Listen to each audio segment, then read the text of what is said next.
तो छात्रों, आपके डिमांड पर क्लास आपका 10th का यहाँ पे आपका आ चुका है वो पेपर जो आपको यहाँ पे पूरा 75 में से 75 नंबर दिलाएगा गारंटी के साथ। अब आप इसे बिल्कुल पढ़ लेना, एक एक क्वेश्चन मत छोड़ना। सबसे मेन पार्ट आपका यही है, अगर आपने इसे पढ़ लिया तो हर एक बच्चा टॉपर बनेगा, 75 में से 75 नंबर लेके आएगा। पार्ट 2 है, देखिए मैंने पार्ट 1 में सेट बी का आपको आंसर, ऑब्जेक्टिव के आंसर और 7 में क्वेश्चन आपके 8 तक के मैंने आंसर आपको दे दिए थे। तो आपने यदि हिंदी और इंग्लिश मीडियम वाले छात्र, हर एक छात्र के लिए पेपर था, तो मैंने सभी के आंसर आपको दिए हैं। और क्वेश्चन देखिए 5 से लेकर 5वां, 6ठा, 7वां, आपका यहाँ पे 8वें तक का आंसर मैंने दे दिया था। और क्वेश्चन 9 से स्टार्ट करूंगा और पूरे आपका लास्ट क्वेश्चन देखिए आपका 22 तक यहाँ पे आपको एक ही वीडियो पर कवर कर दूंगा। गारंटी के साथ कहता हूं, आप यहाँ पे 75 में से 75 नंबर लेके आओगे, मैं गारंटी लेता हूं। पेशेंस रखकर इस वीडियो को देख लेना। हर एक बच्चा, यहाँ पे ये क्वेश्चन है जो आपके डायरेक्टली पेपर में पूछे जाएंगे, फिर आप मत कहना कि सर आप रियल पेपर नहीं देते हो। तो चलिए फटाफट इस वीडियो को स्टार्ट करते हैं और आज के पेपर में गर्दा मचाते हैं।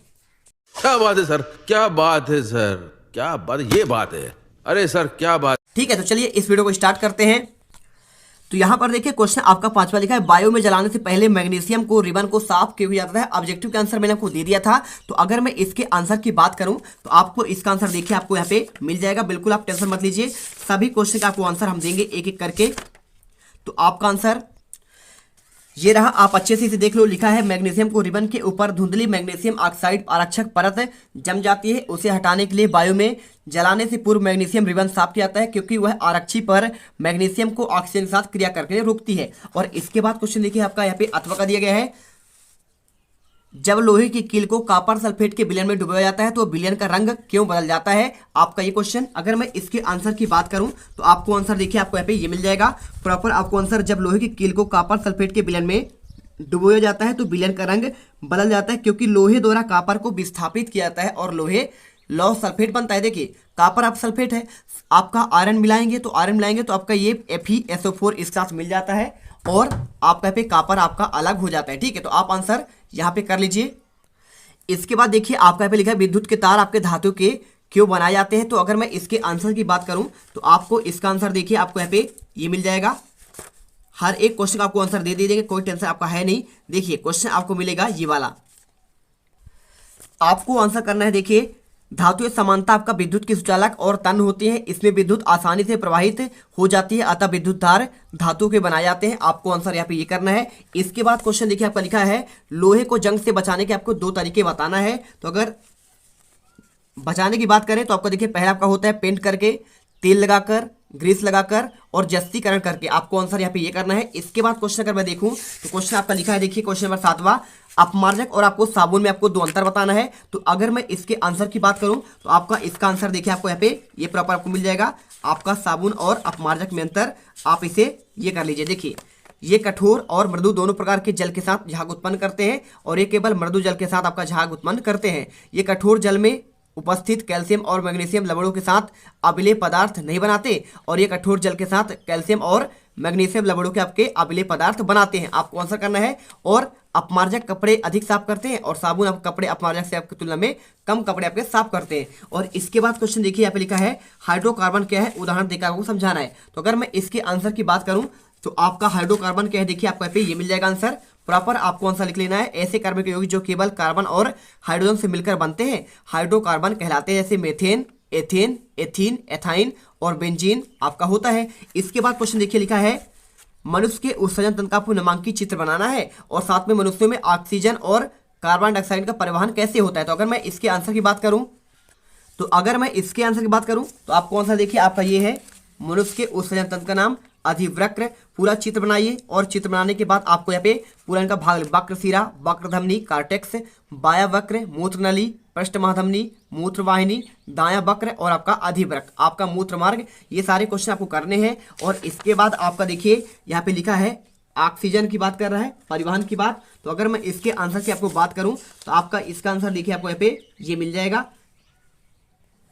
ये आपका लिखा है इसमें ऑक्सीजन का परिवहन कैसे होता है। तो मनुष्यों में ऑक्सीजन और कार्बन डाइऑक्साइड इन दोनों गैसों का परिवहन रुधिर द्वारा होता है। चैनल को सब्सक्राइब करो पहले, हाँ जल्दी करो। मुझे पता है कि आप लोग नहीं करते हो, वीडियो देखते हो लेकिन सब्सक्राइब नहीं करते। ये लाल कलर का बटन नहीं से दबाओ, जल्दी दबाओ, जल्दी दबाओ, फिर मैं शुरू करूँ। दबा दो जल्दी, दबा दिया, घंटी भी दबा देना, ठीक है। क्वेश्चन देखिए लिखा है 9 नंबर में, आपका परागण से आप क्या समझते हैं, यह कितने प्रकार का होता है। तो अगर मैं इसके आंसर की बात करूं, अथवा क्वेश्चन दिए गए हैं अमीबा में द्विखंडन विधि आपका प्रजनन को सचित्र आपको समझाना है। तो हिंदी और आपका इंग्लिश मीडियम पर यहाँ पे लिखा गया है। देखिए अगर मैं इसके आंसर की बात करूं तो आपको लिखना है, देखिए परागण आपका वह क्रिया जिसमें पुंकेसर में परागकोश से परागण उसी पुष्प के दूसरे पौधे के पुष्प में वर्तिकाग्र पर गिरते हैं, परागण कहलाता है। यह दो प्रकार का होता है, स्वपरागण और आपका यहाँ पे पर परागण। तो आपको यहाँ पे देखना है। साथ में आपको क्वेश्चन देखिए अथवा का दिया गया है यहाँ पे, अमीबा में आपका द्विखंडन विधि द्वारा प्रजनन को आपको सचित्र वर्णन करना है। अगर मैं इसके आंसर की बात करूं तो आपको देखिए यहाँ पे आपको मिल जाए क्वेश्चन आपका 2016, 19, 2012 और 13 में आपका आ चुका है। तो पढ़ लीजिएगा। अमीबा को कोशिका में जीवद्रव्य और केंद्रक का विभाजन होता है। इसके पहले नाभिक का, फिर साइटोप्लाज्म का विखंडन होता है, फिर दोनों भाग अलग अलग होकर दो पुत्री अमीबा को जन्म देते हैं। ये चित्र आपको देखिए कैसा भी करके आप बना देंगे, आपका अमीबा कहलाएगा। केंद्रक और आपका यहाँ पे जीवद्रव्य आपको लिख देना है। और ये आपका अब परिपक्व अवस्था है। इसमें देखिए आपका यहाँ पे देखिए इसके बाद आपका पुत्री अमीबा आपका 2 पर बढ़ जाएगा। देखिए इसके बटेगा 20 से और इसके बाद आपका विखंडित हो गया। और इसके बाद देखिए यहाँ पे क्वेश्चन आपका दिया गया है ऋजुस्राव या फिर आपको रजोधर्म किसे कहते हैं, क्वेश्चन 10वां। और मेंडल के प्रभाविता का आपको नियम बताए गए हैं। अगर मैं क्वेश्चन की बात करूं तो आपको आंसर देखिए इसका आपको मिल जाएगा। ये क्वेश्चन आपका लिखा है, अंड के निषेचन न होने की अवस्था में गर्भाशय की दीवारें पर जमी मांसल परत धीरे धीरे टूटकर योनि मार्ग से रुधिर एवं म्यूकस के रूप में निष्कासित होती है। इसे ऋतुस्राव या फिर आपका रजोधर्म कहते हैं। अगर मैं इसके आपका आंसर की बात करूं मेंडल के प्रभाविता का नियम का, तो आपको आंसर देखिए आपको यहाँ पे ये मिल जाएगा। क्वेश्चन देखिए आपको लिखा है 89 नंबर में, जब 2 असमान गुणों वाले जनकों के बीच संकरण कराया जाए तो प्रथम पीढ़ी में संकर संतानें उत्पन्न होती हैं। पहली पीढ़ी F1 में प्रभावी लक्षण स्पष्ट हो पाते हैं और अप्रभावी लक्षण छिप जाता है। उदाहरण देखिए, जब मेंडल ने शुद्ध लंबे पौधे का संकरण शुद्ध पौधे से कराया तो उन्होंने देखा कि प्रथम पीढ़ी में केवल आपके लंबे पौधे प्राप्त होते हैं। आपको आंसर कर देना है। इसके बाद क्वेश्चन देखिए यहाँ पे आपको मिल जाएगा। क्वेश्चन में दिया है आपका, देखिए यहाँ पे वाहनों में पीछे देखने के लिए किस दर्पण का आपका उपयोग किया जाता है और क्यों। अगर मैं इसके आंसर की बात करूं, देखिए यहाँ पे वाहनों में उत्तल दर्पण को पश्च दर्पण के रूप में वरीयता दी जाती है, क्योंकि उत्तल दर्पण वस्तु को सीधा, आभासी और वस्तु से छोटा प्रतिबिंब बनता है, जिसके कारण वाहन चालक पीछे के बहुत ही बड़े ठोस को देखने में आपका समर्थ हो। देखिए जब भी आप जाते हैं तो बाइक पे आपका जो पीछे का दृश्य दिखता है आपका यहाँ पे आईने पर, तो यहाँ पे आपका जो है कौन सा है, आपका उत्तल दर्पण उपयोग होता है। और इसके बाद अपवर्तनांक से आप क्या समझते हैं। अगर मैं इसके आंसर की बात करूं तो अपवर्तनांक देखिए आपको यहाँ पे मिल जाएगा पूरा आंसर। ये आपका लिखा है अपवर्तनांक किसे कहते हैं। तो एक माध्यम के सापेक्ष दूसरे माध्यम का अपवर्तनांक पहले माध्यम में प्रकाश की चाल और दूसरे माध्यम में प्रकाश के चाल के अनुपात के बराबर होता है। इस अनुपात को अपवर्तनांक या फिर सापेक्ष अपवर्तनांक कहते हैं। आपको ये क्वेश्चन आपको पढ़ लेना है। इसके बाद क्वेश्चन देखिए यहाँ पे आपका दिया गया है, आपका क्वेश्चन में आपका 12वां देखिए, क्वेश्चन 12वां दिया है, गोली दर्पण की फोकस दूरी आपका क्या है। तात्पर्य है गोली दर्पण और वक्ता त्रिज्या में आपको फोकस दूरी आपको ज्ञात करना है। अगर मैं इसके आंसर की बात करूं तो आपको इसका भी आंसर आपको बता देना है। देखिए लिखा है आपका साफ साफ इसमें क्या लिखा है, देखिए यहाँ पे आपका गोली दर्पण के फोकस दूरी से क्या तात्पर्य है, ये पूछा गया है। ठीक है, तो देखिए अगर मैं यहाँ पे गोली दर्पण की फोकस दूरी तात्पर्य की बात करूं तो आपका ये देखिए गोली दर्पण की फोकस दूरी आपका हो जाएगा। देखिए गोली दर्पण की फोकस दूरी उसके ध्रुव में उस दूरी पर गोली दर्पण की फोकस दूरी कहलाता है, जो आपका F से व्यक्त करते हैं। और इसके बाद आपका यहाँ पे दिया गया है, देखिए क्वेश्चन में लिखा है गोली दर्पण के वक्ता त्रिज्या और फोकस दूरी में बताइए। ठीक है, संबंध। तो देखिए फोकस दूरी और आपका गोली क्या लिखा है इसमें, देखिए वक्ता त्रिज्या और फोकस दूरी में। तो अगर मैं इसके आंसर की बात करूं तो आपको इसका भी मिल जाएगा। देखिए आपका ये क्वेश्चन मिल जाएगा। ठीक है, तो आपका क्वेश्चन आपका ये है, तो आप इसे देखेंगे तो गोली दर्पण का ध्रुव से फोकस दूरी दर्पण की फोकस दूरी कहलाती है। इसे F से दर्शाते हैं।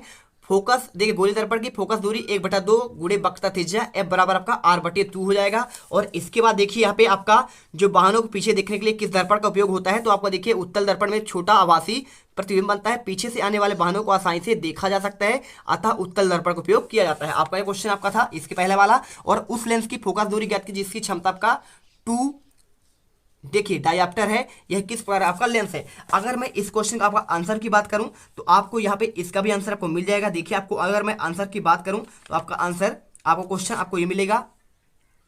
आपको इसी प्रकार से आपको आंसर करना है। देखिए ये आपका हो जाए किसी लेंस द्वारा प्रकाश किरणों को अभिसरण या फिर अपसरण करने की मात्रा उसकी क्षमता के रूप में व्यक्त करते हैं, P बराबर 1/F। और लेंस की क्षमता -2D है, तो आपको लेंस का अर्थ है कि गोली निर्धारित आपका लेंस अवतल है। माइनस में आपका जो होता है अवतल होता है और प्लस में आपका उत्तल होता है। तो आपको आंसर यहाँ पे कर देना है। और इसके बाद क्वेश्चन देखिए यहाँ पे लिखा गया है, घरों में विद्युत युक्तियों में समांतर क्रम में संयोजित किया जाता है, क्यों? आपका ये क्वेश्चन आपको आंसर देना है, रट लेना, एक भी क्वेश्चन मत छोड़ना। अगर आप चाहते हो कि हम यहाँ पे 75 में से 75 नंबर लाएं गारंटी के साथ, तो आपको मिलेंगे। बस आपको ये क्वेश्चन आपको रेडी करना है, दिश धारा और आपको प्रत्यावर्ती धारा में आपको अंतर बताना है, ठीक है। तो अगर मैं इनके आंसर की बात करूं तो देखिए, आपको आंसर यहाँ पे आपको पूरा लिख देना है, पूरा प्रॉपर आपका आंसर यहाँ पे दिया गया है, इसे पढ़ लीजिएगा पूरा। देखिए, घरों में उपयोग किए जाने वाले विद्युत उपकरण जैसे बल्ब, टीवी, पंखे, हीटर और आदि समांतर क्रम में आपके क्या होते हैं, संयोजित होते हैं। आपको आंसर कर देना है। इसके बाद आपका यहाँ पे दिया गया है, देखिए, दिश धारा और आपका प्रत्यवर्त धारा में आपका अंतर। तो आपको इसका आंसर देखिए आपको यहाँ पे लिख देना है, जब विद्युत धारा जिसके प्रवाह की दिशा के समय साथ में परिवर्तित नहीं होता है, दिश धारा कहलाता है। जबकि आपका धारा जिसके प्रवाह की समय आपके समय के साथ बदलती है, उसे प्रत्यावर्ती धारा कहलाता है। तो आपको आंसर यहाँ पे कर देना है। साथ में आपका देखिए, फ्लेमिंग आपको बाएं हाथ का नियम और फ्लेमिंग के आपके दाएं हाथ का नियम आपको जरूर पढ़ लेना है। ये क्वेश्चन आपके एकदम 100% आपके आने वाले क्वेश्चन है, ठीक है, तो पढ़ लीजिएगा। इसके बाद अगर मैं क्वेश्चन की अगर बात करूं तो देखिए, ये आपका देखिए फ्लेमिंग आपका यहाँ पे दक्षिण हस्त का नियम आपका यहाँ पे, इसको भी आपको पढ़ लेना है, ठीक है।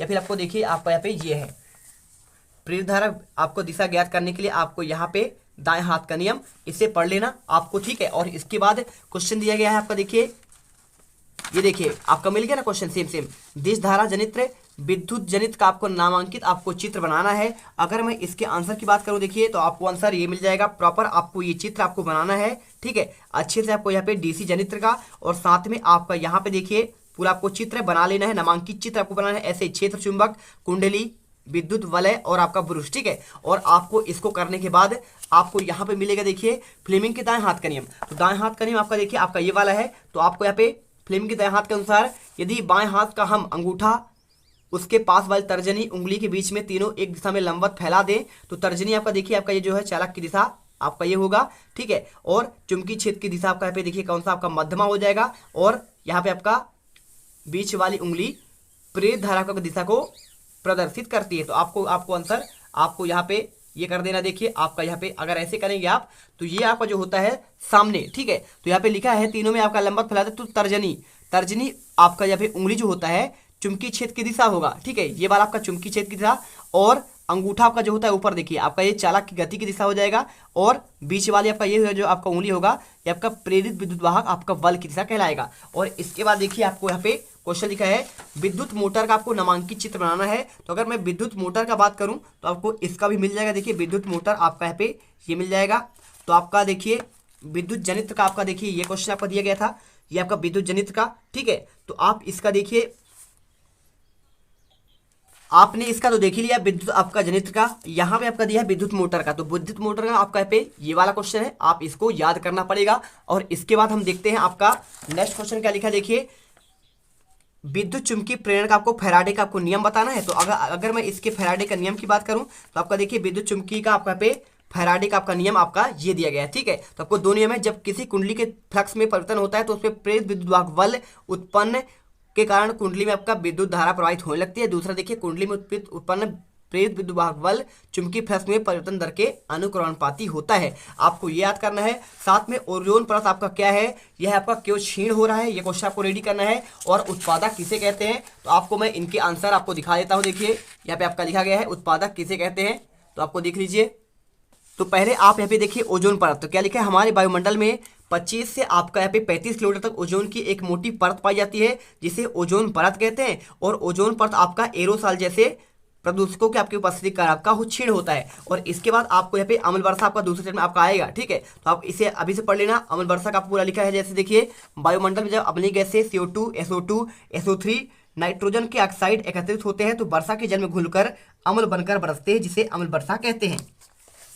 यहाँ पे आपका दिया गया उत्पादक, तो उत्पादक के बारे में आपको कोई पूछे तो आप यहाँ पे उत्पादक का आंसर देखिए आप यहाँ पे दे सकते हैं, कोई दिक्कत है नहीं। तो लिख दीजिएगा, देखिए जो जीव अपने पोषण के लिए सौर ऊर्जा अगर क्लोरोफिल की उपस्थिति में कार्बन डाइऑक्साइड और भोज कोई पर जल को प्रकाश संश्लेषण के द्वारा कार्बोहाइड्रेट में परिवर्तित करता है उसे उत्पादक कहते हैं, जैसे पेड़ पौधे की बात कर रहा है, ठीक है। और साथ में आप यहाँ पे पढ़ सकते हैं कि इसके बारे में देखिए अपशिष्ट किसे कहते हैं, पारिस्थितिकी क्या है, ठीक है। और इसके साथ आपका यहाँ पे उपभोक्ता किसे कहते हैं, अजैविक घटक क्या है। इन क्वेश्चन को आप इसे रट लेना। और इसके साथ देखिए ग्लोबल वार्मिंग के आपके 2 कारण हो गए। ये आपके छोटे क्वेश्चन है, इनको आपको हर एक बच्चा को ऑलरेडी याद होगा। ओजोन परत का क्यों क्षीण हो रहा है, ये क्वेश्चन आपको पढ़ लेना है। पोषी स्तर क्या है, यहाँ पे सारे क्वेश्चन आपसे ऑलरेडी यहाँ पे आते होंगे। और खाद्य श्रृंखला और खाद्य जाल में अंतर तो सबसे बनता होगा, कोई आपका दिक्कत तो है नहीं, है ना। यहाँ पे क्वेश्चन देखिए आपका लिखा है विस्थापन अपक्रिया क्या है, उदाहरण सहित आपको समझाना है। तो अगर मैं इनके आंसर की बात करूं तो आप यहाँ पे देखेंगे, देखिए यहाँ पे आपको मिल जाएगा।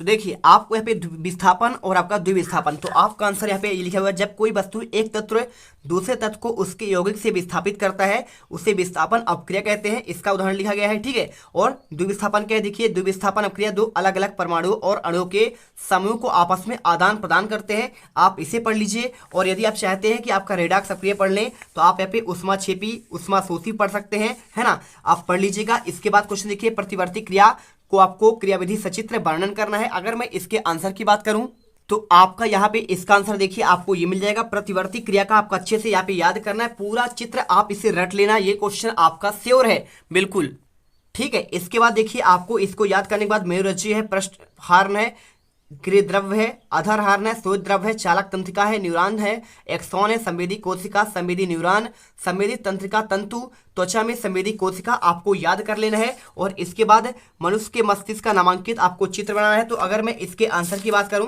तो आपको ये भी मिल जाएगा।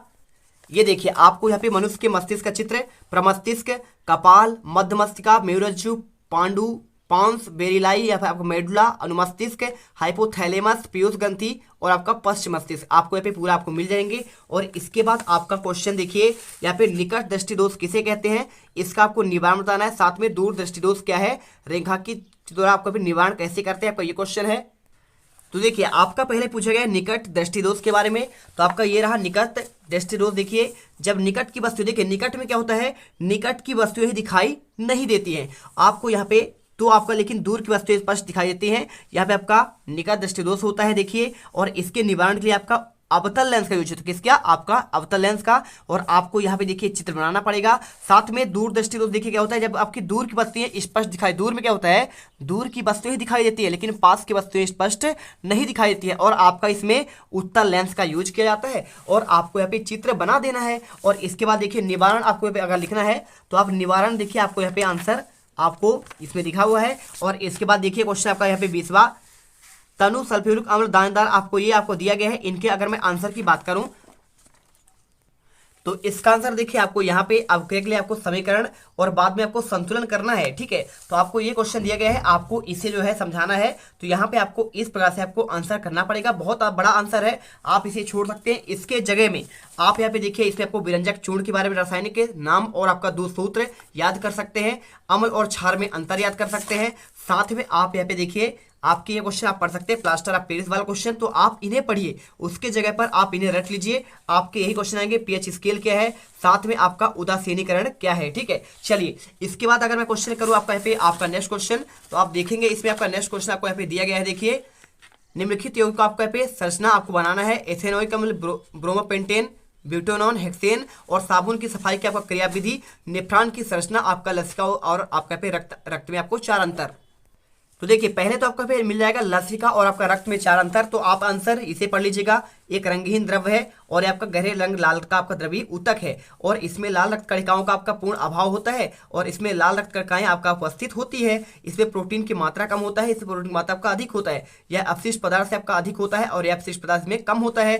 साथ में आप इसमें क्या पढ़ सकते हैं, देखिए यहाँ पे आपका पूछा गया है नेफ्रॉन की आपका संरचना। तो अगर मैं नेफ्रॉन की संरचना की बात करूँ तो आपको आंसर देखिए केश का गुच्छ, बोमन कैप्सूल, धमनी, सिरा, संग्रहण आपका नलिका होता है, कंडक्ट, कोवलेंट और केशिका हो जाएगा आपका ये देखिए, और मूत्र नलिका। तो आप आंसर इसे पढ़ लीजिए। साथ में आपको इसमें देखिए धमनी और सिरा आपका जो है दूसरा आपका सेट में आंसर क्वेश्चन आपका आया हुआ है, तो वहाँ पे बता दिया जाएगा। जाइलम और फ्लोएम आपको यदि याद है तो आप इन्हें कर लीजिएगा, बिल्कुल पढ़ लीजिएगा पूरा क्वेश्चन। और साथ में आपको यहाँ पे मनुष्य के हृदय का आंतरिक चित्र बना लेना है। ये क्वेश्चन आपका दूसरे सेट में आया हुआ है, ठीक है। तो आप अभी से पढ़ लो क्योंकि आपका क्वेश्चन आपका ऑलरेडी आया हुआ है। और इसके बाद देखिए आक्सी और अनाक्सी आपका दूसरे सेट में क्वेश्चन आपको मिल जाएगा। तो यहाँ पे देखिए हमने सभी के आंसर आपको दे दिए हैं। साबुन की क्रियाविधि और इनका देख लेते हैं एक बार।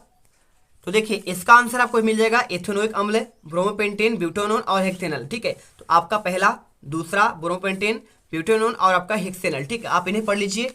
और इसके बाद अगर मैं बात करूं तो आपका यहाँ पे साबुन की क्रियाविधि पूछा गया है, तो यहाँ पे आपको मिल जाएगा, देखिए साबुन की सफाई की आपका क्रियाविधि, तो आप इसे पढ़ लीजिए और अच्छे से याद करिएगा। और साथ में आपका दूसरे सेट में आपको देखिए यहाँ पे एल्कोहल किसे कहते हैं, प्रथम श्रेणी 4 सदस्यों के नाम, IUPAC नामकरण पूछा गया, तो आप इसे एक बार पढ़ लीजिए। प्रथम 4 हाइड्रोकार्बन के नाम, सूत्र और संरचना सूत्र आपका मैंने पुराने वीडियो पर आपको बता दिया था, आपको इसे पढ़ना है। साथ में आपका क्वेश्चन ये वाला, ठीक है, तो आप इन्हें पढ़ लिए होंगे। चलते आपका यहाँ पे पूरे क्वेश्चन कंप्लीट होते हैं, 22 क्वेश्चन। अगर आपने इतना कर लिया तो आप यहाँ पे विज्ञान के पेपर में हर एक बच्चा टॉपर्स बनेगा और गारंटी के साथ 75 में 75 नंबर लेके आएगा। जय हिंद, जय भारत।